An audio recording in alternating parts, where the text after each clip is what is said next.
RTC ఉద్యోగుల సమ్మె చేస్తూ సమస్యల పరిష్కారానికి యాజమాన్యం ముందుకు రావడం లేదని జేఏసీ నేత వెంకన్న చెప్పుకొచ్చారు. అయితే ఆర్టీసీలో ఇప్పుడిప్పుడే సమస్యలు తొలగిపోతున్నాయని, సంస్థ కోలుకుంటున్న సమయంలో సమ్మె వద్దని మంత్రి పొన్నం ప్రభాకర్ ఆర్టీసీ జేఏసీ నేతలకు సూచించారు. 2 రోజుల పాటు అందుబాటులో ఉంటానని, సమస్యలు చెప్పుకోవడానికి ఎప్పుడైనా తనను కలవచ్చని చెప్పుకొచ్చారు. సమ్మె ఆలోచన విరమించుకోవాలని సూచించారు.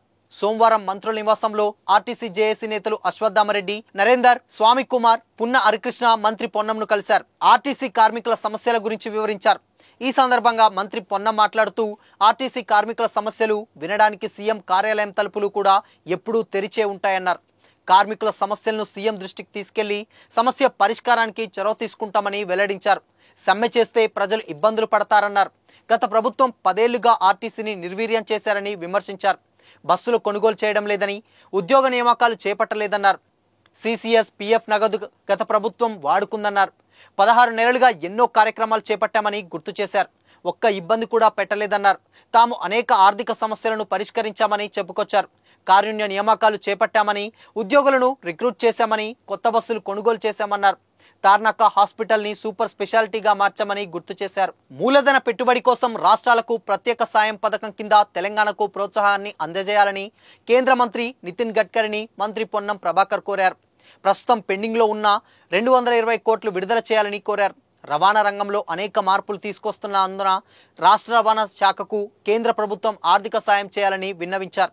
ఈ మేరకు సోమవారం కేంద్ర మంత్రికి లేఖ రాశారు.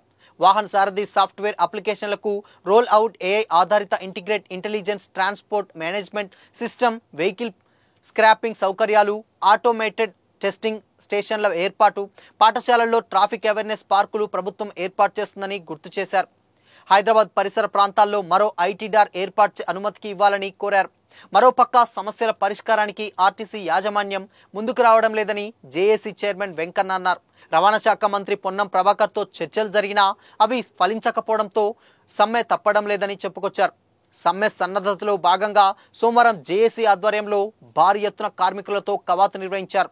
ఆర్టీసీ కళాభవన్ నుంచి ప్రారంభమైన ఈ కవాతు బస్ భవన్ వరకు కొనసాగించింది. తమ సమస్యలను పరిష్కరించాలని పలుమార్లు తెలంగాణ ప్రభుత్వం దృష్టికి తీసుకెళ్లామని, విధిలేని పరిస్థితుల్లోనే సమ్మె నోటీసులు ఇచ్చామని ఆర్టీసీ జేఏసీ చైర్మన్ వెంకన్న తెలిపారు. యాజమాన్యం ఇప్పటి వరకు చర్చలకు ఆహ్వానించలేదని, అందుకే కవాతు నిర్వహించామని వివరించారు. కాగా కవాతు నేపథ్యంలో అవాంఛనీయ ఘటనలు జరగకుండా పోలీసు భారీ బందోబస్తు ఏర్పాటు చేశారు. కవాతు సాగిన మార్గంలో బస్ భవన్ వద్ద పెద్ద సంఖ్యలో పోలీసులను మోహరించారు.